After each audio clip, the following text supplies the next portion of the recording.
الحمد لله نحمده ونستعينه ونستغفره ونعوذ بالله من شرور انفسنا ومن سيئات اعمالنا من يهده الله فلا مضل له ومن يضلل فلا هادي له واشهد ان لا اله الا الله وحده لا شريك له واشهد ان نبينا محمدا عبده ورسوله صلى الله عليه وعلى اله وصحبه اجمعين اما بعد. Assalamu alaikum wa rahmatullahi wa barakatuh.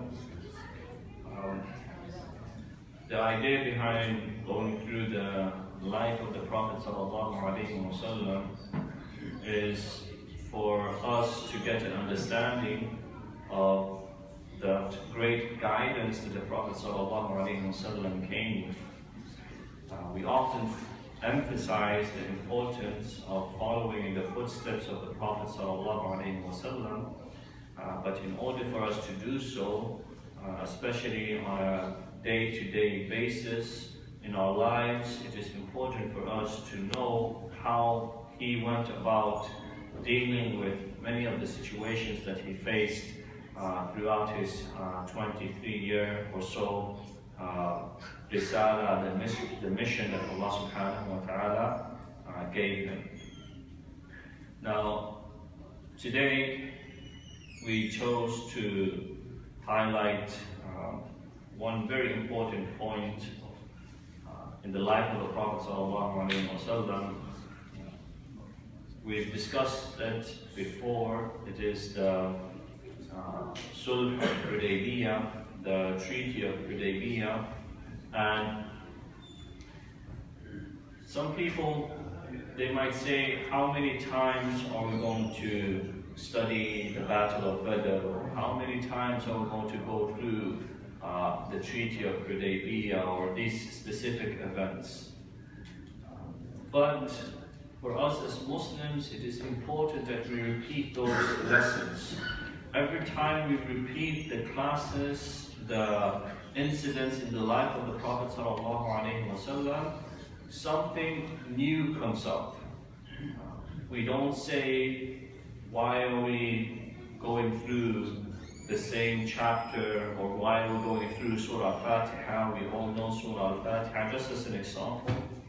But the point is that every time you review this Islamic knowledge, even if you knew it 99% of all the facts, Allah subhanahu wa ta'ala might bless you with an insight to be able to look at it from a different angle, and an additional benefit will become apparent to you. How often do we not read the tafsir of the same surah? More than 100 times we've gone through the same surah, but every time we read it, something new comes out of it. And this collective knowledge of both the Quran and the Sunnah, it is an amana, it is a trust that has been passed on generation after generation. We received it from our parents, our forefathers. It is our responsibility to preserve it and pass it on to the future generations. And how can we pass on something if we don't understand it properly? In Arabic, they have that saying, what is it? فَاقِدُ الشَّيْء لَا يُعْطِيهِ. That if you don't possess something, if you don't own something, how can you pass it on to someone else? It's impossible. If you don't know the life of the Prophet ﷺ, how are you going to teach it on to your children? When your children ask you, tell me about other than Abu Bakr as-Siddiq and Umar bin al-Khattab amongst the companions, if you don't know the stories of the companions, then you won't be able to share that knowledge with them. So, to come back to the topic at hand, today we are going to go through the Sulh al-Hudaybiyah, and without going into the details of the number of people who participated and what happened, because this is information that we might have received before and we might receive again in the future. But just to understand, first of all, the gist or what happened, the Muslims at that particular time, they had grown in number. And the Prophet ﷺ, he had made intention to head to Mecca, not to conquer Mecca, take over Mecca, but to make Umrah. And the Muslims, they traveled there in a great number. And once they reached the outskirts, a place today known as Hudaybiyah, this place was where the Muslims camped, and they sent out a messenger to the Quraysh. Now, the information that came back to the Muslims was that the messenger that they had sent had been killed. And this caused a lot of upset amongst the Muslims. Yet the Prophet ﷺ kept his calm. And we notice just from that beginning the way that patience and foresight, how valuable it is. It is easy to get emotional. Everyone gets emotional when you hear news coming to you, whether it is a text message from your spouse, your wife, your husband, whether it is some rumor that you hear from a friend. Can you believe that that person said this about you? If you act in the moment, if you let your emotions get the best of you, you're going to end up regretting it.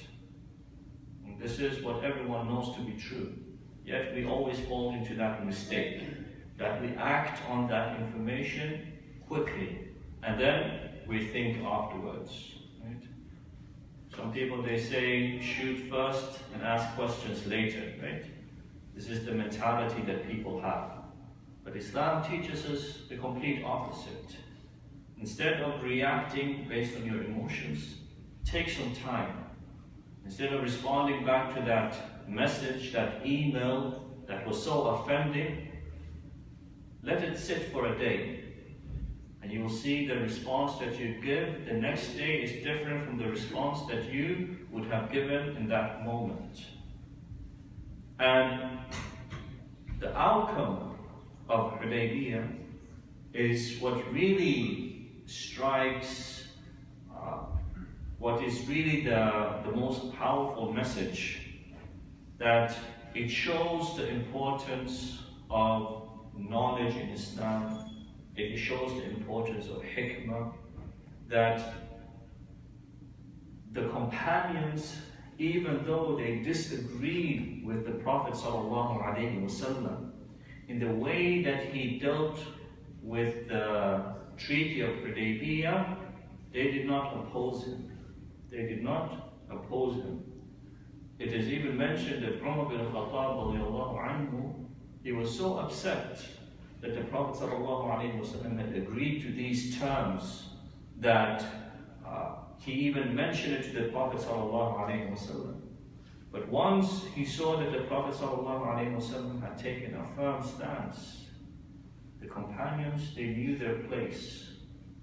And the scholars in Islam, they highlight this incident of Hudaybiyah in the same way that they highlight other situations such as the Battle of Uhud, where if you look at it, face value, it looks like a defeat for the Muslims.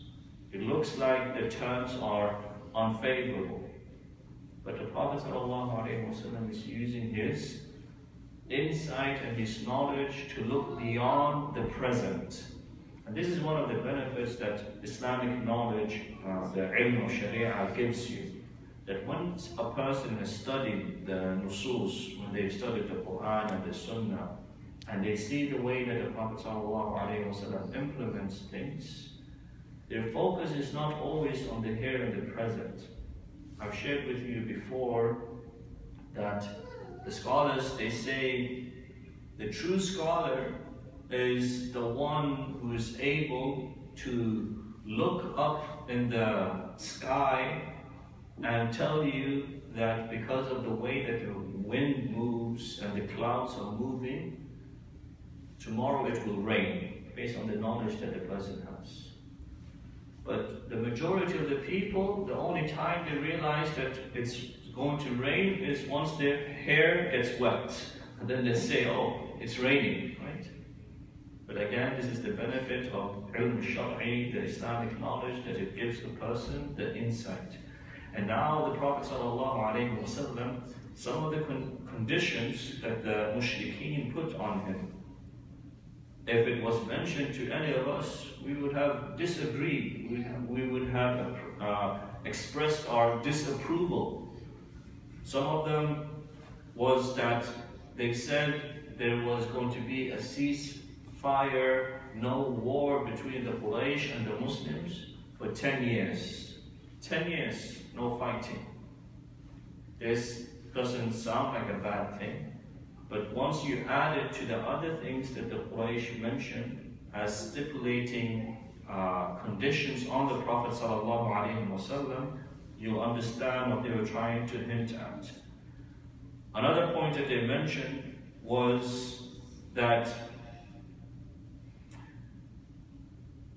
any Muslim who had left Mecca to go to Medina for a hijrah, at that moment after this treaty was made, they would have to be returned back. But they didn't stop there. They went even further. And they said, anyone who leaves Medina and comes back to Mecca, you can't touch him. But if the opposite happens, then we have all rights. So you can see the mindset. Clear injustice. That is, if it's on their term, it's perfectly okay. But if it's in your favor, then no, we don't accept this. And yet the Prophet ﷺ said, yes. And yet they went even further. There on the spot, they made it a point to bring some of the companions back. And they said, we will start with this person, and they took him back. And the Prophet ﷺ is standing there and not doing anything. And because people don't have the same insight as the Prophet ﷺ did, if you look at it at face value, you think, what is going on? The Prophet ﷺ is weak, no backbone. But yet the Prophet ﷺ is receiving wahi at that same moment, telling him that there's going to be an opening. Inna fatahna laka fathan mubina. That this is the groundwork to the opening of Mecca. And the benefit that we can derive from this is that many times in life we have to put in the work that we don't want to do. Sometimes it is part of hikmah, not always, but sometimes you have to agree to the hand that you're dealt with, and you make the most of the opportunity you are in, the situation that you face yourself in. If the Prophet ﷺ had said no at that moment in time, things might have taken a different course. But the Prophet ﷺ understood that certain situations require a certain approach. And this is why this attitude, and we've discussed it before, the attitude of either my way or the highway doesn't fly. It's never worked ever in history. Whether it is on a personal level, whether it is on a professional level, whatever level you are at, as human beings, we coexist together. Sometimes you have to let go in order to bring the other person closer. And this is what true hikmah is, that you speak in the way that the situation requires. Hikmah is not always being soft and always saying, oh brother, brother. Sometimes you have to be strict and to the point. And hikmah is not always being strict and saying no, no, no, no, no. But it is knowing who you're speaking to and how to speak to them. And the Prophet ﷺ, he had greater things in mind. The mushrikeen are thinking of how can we prevent the Prophet ﷺ from entering Mecca this year. So they made a condition and they said to the Prophet ﷺ, we will agree to the Umrah, but it will have to be next year, come back next year. But yet the Prophet ﷺ's mind is somewhere else. He's not thinking about the Umrah. He's thinking about how can I get Mecca back? How can I make Mecca Muslim? This is what the Prophet ﷺ's aim was, to spread Islam. So you see that without this knowledge of the religion, how the mushrikeen were only thinking of the benefit in the present. They wanted to establish their dominance. They said, we want to prove to the Arabs, to the Qaba'il, the people around us, that we are still in power. So we'll tell the Muslims, go back. But the Prophet ﷺ, he didn't see it as a defeat. Similarly, in our lives, sometimes someone tells us, no, do it on my terms. If you have the bigger goal in aim, if your aim is to please Allah subhanahu wa ta'ala, it's not difficult for you to say, okay, you know what? Let's do it your way. Because you have a bigger goal in aim. You have something bigger that you want to achieve. But if it's about yourself, if it's about your own nafs, and your ego and your pride, then you will never be able to let it go. This is why you see people bumping heads often. Not all the time, but many times it is because each and every person wants it to be done their way. And if it's not done their way, then what's the other option? It's the highway. Right? This is what leads to divorce. This is what leads to dysfunction. And again, this is just general terms. Every situation is unique. Doesn't mean that you always play along. If something is going wrong, if something is being derailed, then sometimes you have to stand firm. And again, that is part of hikmah. And it is what Islam teaches us. There's many other occasions that inshallah we will get to in the future with the Prophet ﷺ. He didn't let things slide. He made a point. One such situation that comes to mind is where that lady who stole from, and she came from the noble family. But the Prophet ﷺ, he wanted to make a point to show that people are equal when it comes to the hudud, when it comes to the haqq. Doesn't matter whether you are a noble person or you're a lowly person. So you see it throughout the sunnah of the Prophet ﷺ. Sometimes the Prophet ﷺ is very strict, and other times the Prophet ﷺ is still strict, following the wahi that he's receiving, but he's trying to accomplish something far greater. So, inshallah, that is some of the highlights, the points that have been mentioned by the scholars concerning this one treaty, not too many to mention. Some points that are mentioned is that because of the stance the Prophet ﷺ took, this was one of the first times that the Quraysh acknowledged the Muslim, the independence of the Muslims in Medina. That they dealt with them in the same way that they would deal with another dawla, another government, that the Muslims had reached such a level that they could sit at a table and make a treaty with the Quraysh. And we all know the stance of the Quraysh amongst the Arabs at that time. They were the most noble. They were the ones that were in charge of Mecca, of the Kaaba at that moment in time. So this was one of the added benefits. And also it established the might of the Muslims, that it showed to the Quraysh and to the other tribes around that the Muslims were a force to be reckoned with. That the Quraysh no longer could just push away the Muslims and tell them, go away. No.